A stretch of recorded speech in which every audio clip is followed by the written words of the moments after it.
Hey watch friends, today we're going to check out a pair of Genta pole router inspired watches. These are actually from the micro brand Revelot, which we've looked at in the past, and this is their upcoming Universal. I say upcoming because this one's launching on August 31st of 2023 directly on their site, and I'll of course have a link down the video description. I'm going to give you a spoiler right off the bat, and it's already of course in the title too. This one is an absolute steal at $89, and I can tell you right off the bat, you get a heck of a lot more than $100 worth out of this, but we'll unpack it in full detail. As you can see here, so these are pre-production samples that were sent into the channel for review. As you can see here, there's two different sizes available. We're going to check out what they refer to as the 40 as well as the 36, but we'll get these actually on calipers. So without further ado, let's go ahead and dive straight into the specs. First, these do come standard with a 2-year warranty, so you're going to have decent coverage there. As far as the actual specifications, measured from roughly the 3 o'clock to 9 o'clock position, I'm getting 40.4 millimeters on this version, and this one is coming in at 35.5 millimeters, so a little larger than stated and a little smaller than stated. As far as the lugs, they are scaled accordingly. This one comes with the 20 millimeters, so on the 40, and this one comes with 18 millimeter straps for the 36. As far as the lug to lug, again, this is scaled as well. So you're looking at on the 40, it is going to be 45.8 millimeters, and on the 36, it's 39.9 millimeters. Where they don't differ is going to be in the actual thickness, or I should say in this case, thinness. This is only coming in at 8.6 millimeters, and that is including, as you can see, this box edge domed crystal here. The crystal itself is actually a sapphire crystal, which at an $89 price point is pretty awesome. As you can see there, you pick up that hint of blue, and you'll see it in the outdoor footage as well. So this does, I believe, have a blue inner AR coating applied to that. The crystal itself, as you can see, does get a distortive effect, and it's going to be the same with both of these variants. It has, to me, what I think looks like a single dome kind of effect there, where as you get out to that edge, you just pick up that distortion from that box edge. Really cool look to that. I like that. As far as the movements, these are both going to be quartz-based, and it specifically is the Epson VX series. As far as the configuration, as you can see here, these are both going to just be 2-hand variants, and they do have a date as well, so you do not have a running second. Both of them are going to come with a water resistance of 50 meters or 5 atmospheres. As far as the weights, this is again where you're going to see a difference, as you'd expect for the smaller size. This one is lighter. On the 40 millimeter, you're looking at 48.9 grams. That's including the strap, so complete featherweight. But that goes down even further to 39.2 grams on this 36. So it absolutely disappears, but both of these really do. Between the thinness as well as the lightweight, as we'll look at throughout the rest of the video here, these wear like a dream. So with that, let's go ahead and take a deeper dive into these models themselves. As far as the colors, these are actually available in a wide variety of colors. I'm not going to be able to feature all of them here, but we have the tuxedo that we're looking at, so that black with white. Additionally, there is this version that we have with the white and gold. There's additionally a white and rose gold. There's a light blue, a blue with rose gold, a salmon in blue, blued hardware accent. So you've got a lot of different choices that are available there. Drop me a comment. Let me know what's your personal favorite. As far as the actual dial patterns though, all of these are going to have the same characteristics as you go throughout.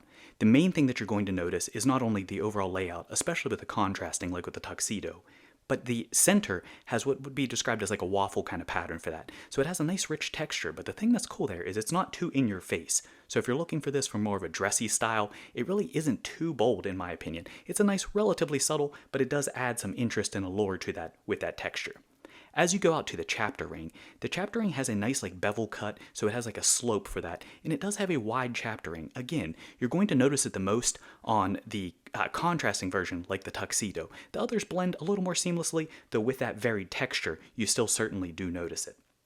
As you look throughout the chapter ring, you'll not only see the markers that we'll talk about momentarily, but you do have hashes, and those are printed, and it's on a 5th scale. So that, of course, is going to be just for 5th scale for your minutes, since you don't have a running second here. As far as at the 12 o'clock position, you have what I would describe as an integrated logo. So it has their brand name as well as their symbol, and that's, I believe, actually milled directly or stamped directly into that dial. The same is true at the 6 o'clock position with that Universal, so the model name as well. And then directly below that, you do have a date window. It is a nice port-style date window, a little bit on the small side as we'll revisit. But that being said, it has a nice border around that. It's inlaid well, nice bevel cut to that. And I think it's good looking and well incorporated and in fitting with the overall dial style. As far as the hardware, I would describe this handset as being a brushed baton or what have you for that. It's very similar to the markers that we'll look at momentarily. They are going to be brushed the full length, though you do have subtle little loom strips down the middle as well. That, depending on your dial color, will add even more contrast to that overall, though in these two particular variants with the white backdrop, the loom doesn't really add any accent there. But the contrast has been, I think, plenty sufficient. It's certainly better on the 36 with that gold against the white than it is on the tuxedo version, where you have that stainless, which can wash out a little bit against that white backdrop, but I don't think it's bad at all, and I think it works well. As far as the markers, these are what they describe as a pill shape, and I think that's accurate. You can call them pills, you can call them batons, but here, because they're rounded on both ends, I think pill is fitting for it. The pill markers are going to be brushed as well, and then they do have a consistent patterning all the way throughout. So it has the same pills as you go throughout the entirety of the dial there. But that being said, at the 12, 3, 6, and 9, you'll notice that it does have the double pill application, which I think is a good touch. It's a subtle way to incorporate that to have kind of your cardinal orientation there. As far as the loom that we alluded to, first off, the fact that this is a dressy style watch and has loom at all, I think is always a nice touch there.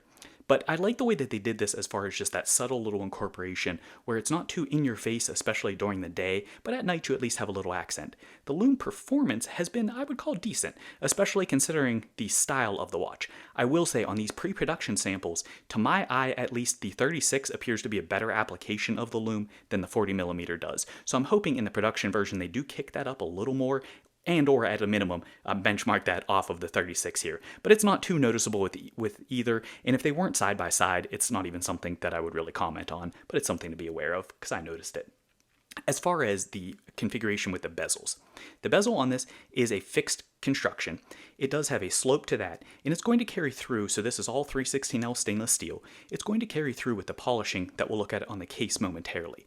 One of the things that you'll notice is this is pretty seamlessly integrated there. Obviously, when I say seamless, you can see the seam directly down the middle, so it's not invisible, but it really just flows nicely. So that runs flush to the case, and it keeps that kind of bowl shape that we'll look at. The same is true with that contour slope.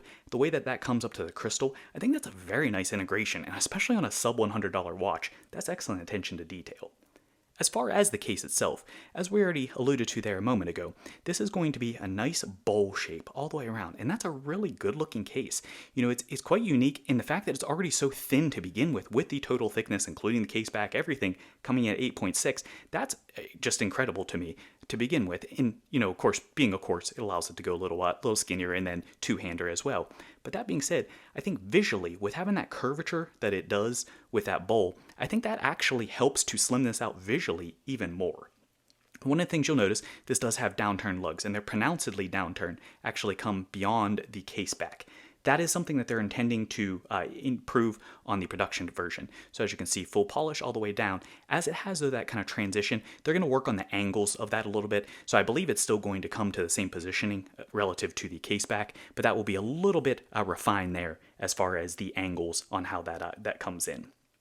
Once you shift out to the silhouette, you can see though from a profile view, I like the fact that they changed this up. So they've got a lot of polish all the way around, but they broke this up with the lugs and actually incorporated some nice brushing in there for that. And I think that was a good touch visually. It really helps to tame it down and not be too in your face with polish, which I think oftentimes brush washes dress washes will do. So that little accent of a brushing was a good call. And shifting over, of course, you can see in this case, we're looking at the dual tone. So this is the stainless steel down here, all stainless steel. But then you have, I believe, like an IP coating for this with that gold accent. So that really kind of calls attention to that. And then you can see even more with the contrast on this particular variant, where you not only have the polish there in the gold, but then you've got that stainless steel brushing in that to really call your eye to it as well.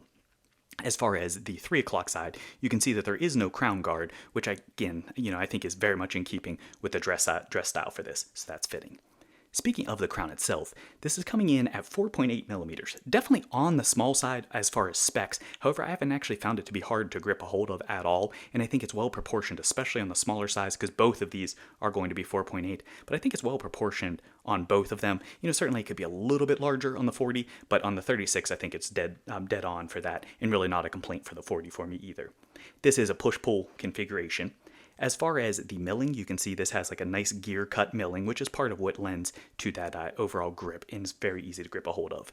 This is not signed, but it does have a nice kind of incorporation there. You can see the milling, and it has those like brush accents as you go through. So I think that's well incorporated. And I like the nice clean aesthetic that accomplishes, as opposed to trying to press in a sign into that tiny little area. As far as the case back on this, again, in keeping with the dress style, it is just a basic pressed in or press fit kind of construction there. It does have a slight little slot, so you can get a case back opener if you need to get in there. Of course, you will need to get in there since this is a course to change out that battery, so that shouldn't be too hard to accomplish. As far as the finishing, it is polished all the way around, and then it has like a laser etching going through with not only the logo in the middle, but then it has a lot of information as well. Shifting over to the straps, there's a lot to unpack here. So first, on the both of these are going to have a 2mm taper. So in the case of the 40, you're looking at a 20 to 18, so 20mm to 18 taper. And in the case of the 36, you're looking at an 18 to 16 taper. As far as the straps themselves, you can see there's two different color variants that we're seeing here. And this is on my 6.5-inch wrist. But additionally, we'll look at my missus' wrist as well. It is 5 7/8 there when you see that footage. But the actual texture on this, you can see it is like a waffle texture, so it carries, I think, really over nicely with the dial. As far as the colors, both of these do have a contrast stitching, though again, on the tuxedo, it is going to be more bold with the white against the black, as opposed to the darker brown on the lighter brown in the case of the 36. As far as the finishing overall, seems to be pretty nice quality for these. The buckles themselves are going to be a dual texture, so it's I think very well in keeping with the case. So you have the polish on the exterior, and then you have nice brush accents on the interior of that. So again, I think that really is in keeping with kind of that lug to overall case layout as well. On the back of them, you do have quick release spring bars. As we looked at and as we've talked about here, in seeing this, you can see both the 40 as well as the 36 on my 6.5-inch wrist, but additionally, looking at this on a 5 7/8-inch wrist, you can see that these really have a thin presence. You know, keep in mind, these straps aren't fully broken in or anything, so they're sitting a little proud off the wrist, but still you can tell just how narrow of a profile that they have, and that's really quite nice, especially for a grab-and-go kind of functionality that you would have for this in the dressier style. Alright, so now that we have all that basic information out of the way as far as what they're like to live with, let's go ahead and bring in some comps and we can get an idea of how these stack up size-wise. Alright, so here we are next to a Zelos Nova, and I'm going to try to get these all about the same height so that we can get a pretty good idea. So this one I believe is 38mm or 39mm for it, and you can see it's really kind of situated right in between these with the 40 and the 36, and let's go ahead and put them side by side. So there it is next to the 36. You can see this actually still has a lot of presence to it. And then here it is the 40, which is going to have a lot more presence to that overall. And then next, bringing in another Revelot. This is just to give you an idea. This is the Revelot Hex Mariner 39. So here it is next to the 40. And you can see they're really not that hugely different. This certainly, with being a fixed bezel, does have, I feel, more dial presence. But with having, especially on this tuxedo, you can see kind of the white and black incorporation there. Similar aesthetic to that. And then the overall dial, as far as if you're looking without the chapter ring, this gives you an idea here. And then with this one, with having the same, since it is a smaller dial, it does actually, I make it feel a little more expansive with having the same coloration, so without the contrast on this particular variant. And then finally, this is a Citizen. This is just one of their basic, it's actually a Japanese exclusive. It's a long number for that, so I can't give a name. But that being said, this is a 40mm here, and this just gives you an idea as far as that 40 versus that 40. Again, the tuxedo, I think, does make it seem a little bit smaller on that particular color variant, but then here it is next to the 36. And you can see certainly it does seem smaller by all means than the 40, but it still has a pretty good amount of presence. Alright, so now that we have all that out of the way, let's go ahead and wrap things up with my personal view of the positives, some critiques, as well as the overall summary.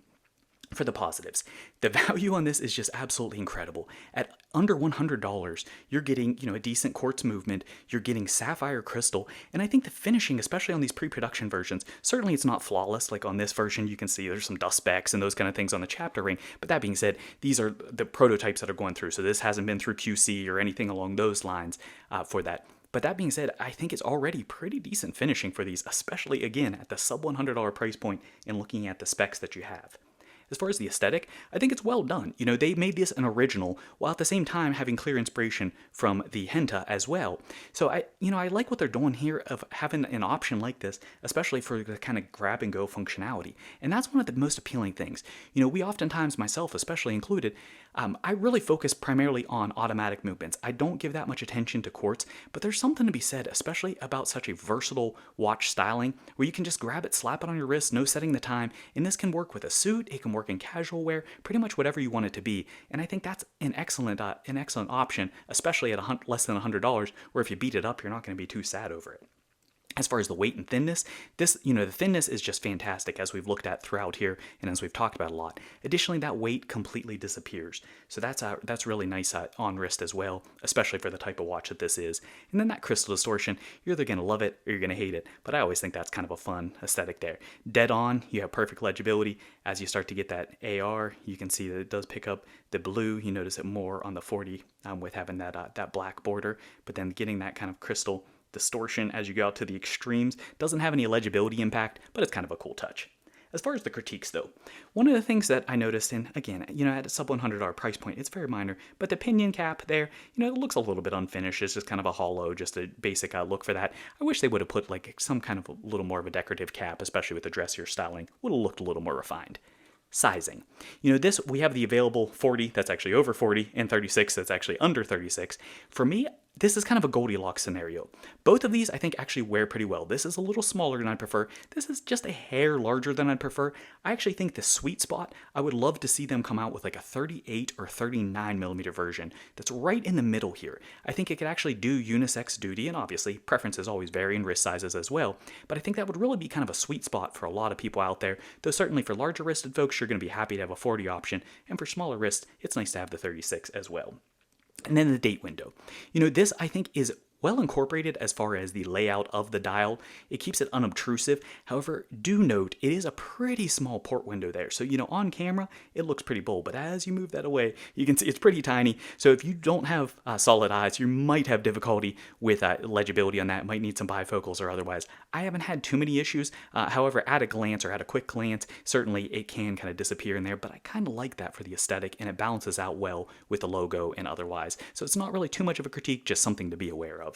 So where does that leave us? At the end of the day, this is one of those ones, I rarely say it, but just go buy it. At less than $100, this is one, it's a very low risk, directly through them, not through Kickstarter. And then on top of that, the overall styling of what you're getting, I think you get a heck of a lot more, as I said at the outset, than $100 worth between the sapphire crystal, grab and go capability, can wear this anywhere, and the fact that this is coming from a micro brand, really slick. So, throwaway pricing, but at the same time, I think you get superb versatility, and overall, I don't think you get a throwaway level watch. So there you have it. I hope this video has been helpful for you. As always, if you did enjoy it, give that like button a tap, and if you haven't already done so, smash that subscribe button. But additionally, as I already said earlier, drop me a comment, let me know what you think. Do you like either of these? Which size is your preference? Which color do you like? All that kind of good stuff. Thanks for watching.